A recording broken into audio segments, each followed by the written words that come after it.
When we first scheduled this event, I wasn't aware that it was going to be on the first day of the Jewish New Year, Rosh Hashanah. And that's today, so I want to wish all of you a Happy New Year. And on this day, Jews ask to be inscribed in the Book of Life. We wish each other a sweet and joyous New Year and dip apples of the season in honey to bring this wish into the realm of the senses. One of the most important aspects of the high holidays is spiritual introspection. We examine ourselves and our actions to figure out where we succeeded and where we fell short. The prevailing sense in the prayers that we say on Rosh Hashanah is humility and recognizing human frailty and that we all have limitations. I'm sorry to say, in the context of all this, that the leaders of Israel have a lot of introspection that they haven't done. They should be spending a lot of time thinking about and taking spiritual stock of themselves and their policies. I worry about whether that will happen, but I would recommend it to them. Israel has a prime minister who has tossed to the winds the restraint shown by previous prime ministers in distancing themselves from U.S. electoral politics. No other Israeli leader has made his political preferences so blatantly and publicly known as this one. Bibi Netanyahu, like George Bush before him, is someone who's thrown caution to the winds and done his best to upend the accepted conventions about Israel-U.S. relations. The latest intervention occurred only in the past few weeks when Israel began to broach a plan that I likened to blackmail. The way it was presented in the Israeli media was Israel would agree not to attack Iran unilaterally if the U.S. would agree to define its red lines regarding Iran's nuclear program. In other words, President Obama would publicly declare in a speech at the UN General Assembly that his government would give the Iranians a specified amount of time to give up their uranium enrichment program and their nuclear program, after which, if they refused, we would attack them. Netanyahu declared that such a statement by Obama would make him call off the dogs of the Israeli army and an Israeli attack on Iran. The notion that an Israeli prime minister would write such a scenario, which a U.S. president would follow, is breathtaking chutzpah. But Israel's far-right government has chutzpah in spades. Chutzpah is having a lot of nerve, gall. The U.S. attempted to ignore this bit of manipulation as long as it could, but in the past few days, Hillary Clinton explicitly rejected the Israeli proposal, saying that she didn't believe that deadlines would be very helpful. Netanyahu, in response, demanded a meeting with Obama at the UN General Assembly, which is going to happen in a couple of weeks, at which he was proposing to argue out the whole issue all over again. Obama, seeing what was coming down the road, said, no, my schedule is too busy. Which I don't think many people believe. But a few days ago, Obama spent an hour trying to mend fences with Netanyahu and explain to him why he was rejecting the red lines idea. It didn't go over too well with Netanyahu, obviously, and that's why he went on, I think it was Face the Nation yesterday. He was on one of the Sunday TV talk shows. And he went over Obama's head, and I'm going to talk about that in a second. And he was appealing directly to the U.S. Electorate, really, that the Obama policy was going to fail. And Netanyahu has a history of manipulating the U.S. political process.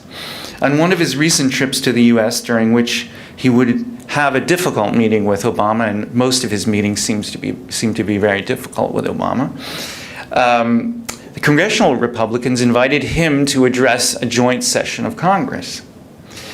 This allowed him to go over Obama's head and speak to the DC power elite and their constituents in a way he otherwise couldn't have done if he had confined himself to just jawboning the president who resisted his ideas. The Prime Minister learned this tactic from his own father, who was a member of a very famous group. Those of you who remember the history of the 1940s and the history of the Holocaust in the 1940s might remember that there was a Jewish group, a small but very, very active, intensely active group called the Bergson Group. And they publicly resisted, they publicly protested the Holocaust and U.S. policy in which President Roosevelt did almost nothing to help the Jews in Europe before they were killed. The Bergson Group used every means at its disposal to try to publicize, to dramatize what was happening.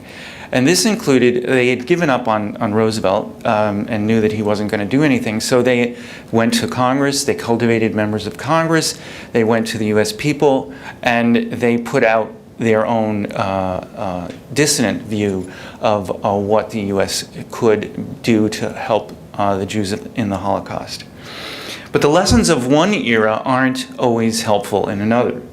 It's arguable whether allowing the president to become one's enemy is a strategy that can work in the long term for an Israeli prime minister, no matter how many other allies you have in America. But this is a protocol that's followed by the Israeli right in many other political disputes. The Palestinians aren't acquiescent enough, simply hunker down in the belief that time and growing settlements will work to your advantage. The Prime Minister believes if you don't like one president, wait long enough and another will come along. But he does more than wait. He actively advocates on behalf of the Republican candidate. In fact, the Israeli press has been bandying about an Israeli plan of attack against Iran. The thinking behind this is that Israel has until the election in November to attack Iran. And that if they did attack Iran and Iran responded and enough blood was spilled by missiles hitting Tel Aviv, Haifa, Jerusalem, that the US would be forced to join in the battle. And that's really the only way they can do any significant damage to the Iranians is by getting us, dragging us into the conflict. The cynicism of the plan is breathtaking, but it doesn't surprise me. If Obama refuses to go to war, then Romney's chief political benefactor, Sheldon Adelson, will be showering the TV and radio airwaves with thousands of ads. He'll be spending, Adelson spent $100 million in the primaries. Most of it on Newt Gingrich, who was his chosen candidate. And after Gingrich dropped out, he spent the money on Romney. He's going to spend at least another $100 million between now, well, he already spent some of that $100 million, but he'll be spending more before the election in November to get Romney elected. He's prepared to unleash the billions that he sucked out of gamblers around the world in the hopes of an even bigger gamble, and that is getting Romney elected president. Those TV ads, I predict, will tell how the president, Obama, was the one who cravenly gave in to Iranian extremism and allowed it to get the bomb. There will be mushroom clouds like the ones that you all remember in Lyndon Johnson's TV ads when he was fighting a battle against Barry Goldwater in 1964. I think this strategy has a good chance of backfiring. Americans and even American Jews like myself might bridle at an Israeli premier trying to put Obama into a straitjacket. There the map goes. We Americans don't take kindly to foreign countries telling us what to do or who to vote for. The fact that Romney seems a candidate prone to errors and miscalculations, if you remember his trip to Israel and Europe a couple of weeks ago, it didn't go too well for him. At critical junctures, he makes these boneheaded mistakes, I would say. It makes me feel that Netanyahu and Romney and Adelson are more than likely to overplay their hand. If Obama does join in an attack on Iran, then Netanyahu will have won this round, not to mention he will have wrapped the American president around his finger, as he did when we demanded that he observe a settlement freeze at the beginning of Obama's first term. Personally, I can't imagine Barack Obama going to war with Israel. But if this is a close election, and Obama feels that doing that would give him a critical edge, I have little doubt that he would. 4 years ago, I wouldn't have said that, because we were all true believers 4 years ago. We were all wrapped up in the euphoria of a progressive, well, many of us, not everybody voted for Obama here probably, but those of us who did believe in Obama really almost thought he walked on water. But I'm no longer a true believer, and I'm a little bit more hardened about what to expect from this president. While Obama may reject the invitation to war offered by Netanyahu, he wouldn't reject it as a matter of principle, as most of us in this room would. He would only reject it because he felt that tactically it wouldn't help him. This would be yet another disappointment. But overall, I don't really care the reasons that Obama would use if he decided not to go to war. The most important thing is that he not do it.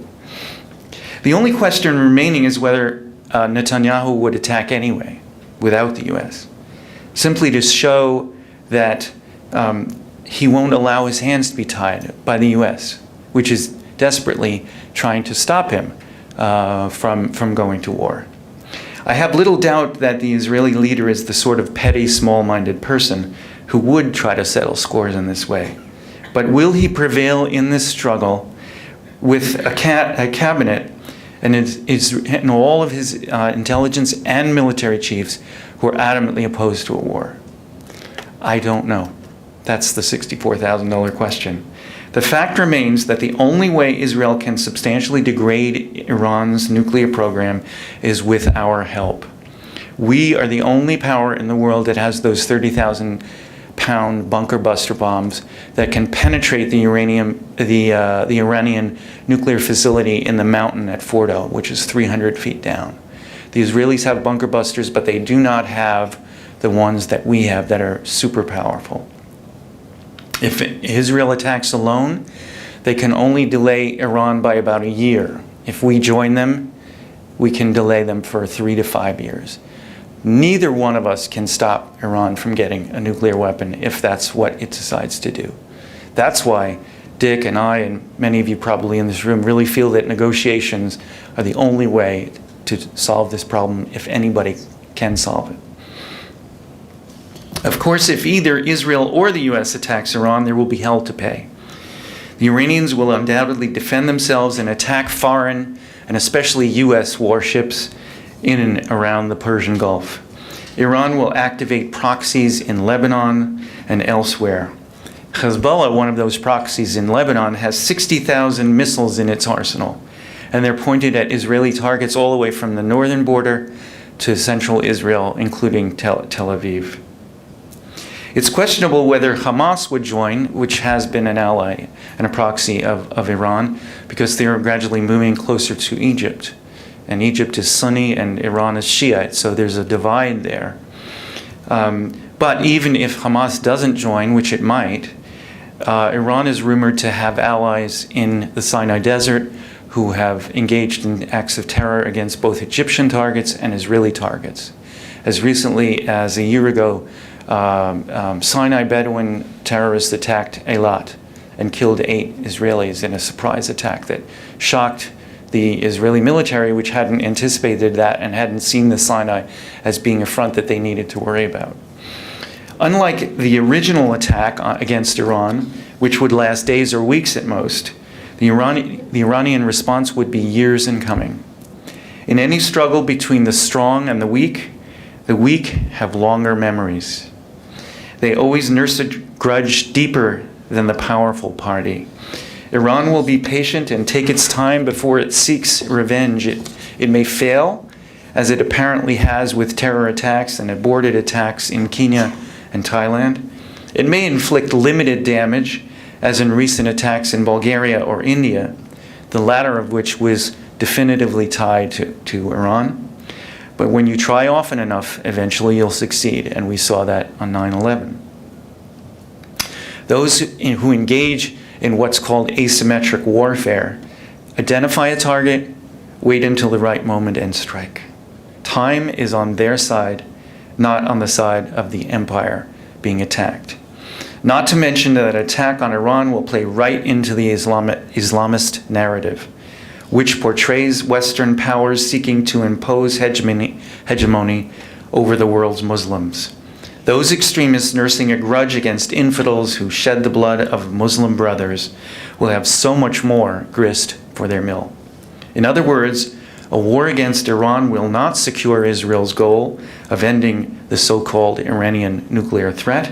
In fact, it only plays into the hands of those militants who hate us, and it will create ever more militants who will hate us.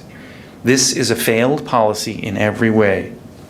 Aggressive Israeli interventionism in the U.S. electoral the U.S. election is also a failed policy. My guess is that even if Bibi and Mitt fail, and Mitt doesn't get elected president, it won't teach them any lessons. They'll blame the loss on everyone but themselves. I apologize for painting such a bleak picture on a day that should promise hope and joy, hope for a better future and a better year. But let's not give up hope entirely. The Arab Spring has taught us that democracy comes where and when it's least expected. Peace may yet do the same. My overall conviction is that history belongs to the just. Those who are bad may win a battle, but they will lose the war. Thanks very much.